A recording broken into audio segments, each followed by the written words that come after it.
they just backed out. They're like, we can't do it, which is sort of more like an about face about China, because it used to be like, they didn't really care about patents, and they sort of, like they, patents were, they would violate them.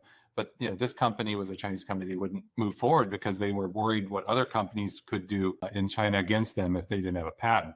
And so, when you think about it, when you're thinking about filing, you have to think ultimately, what is the end game here for your company or for your product? What's the end game look like? And if the end game is, well, I'm gonna develop this product like soup to nuts and own it throughout, and I'm only going in this market, and that's all I care about, then you don't need to really think about, where else to file.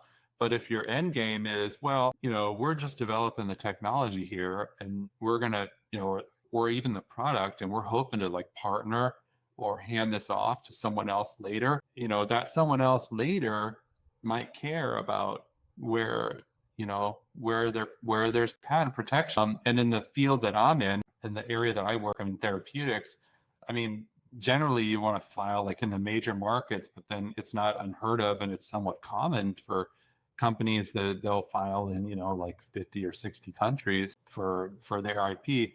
And maybe they're not going to be the ones developing that or getting approvals in those countries themselves, but they're going to partner with, an MNC who has like the deep pockets and can spend, several million to get like worldwide patent protection.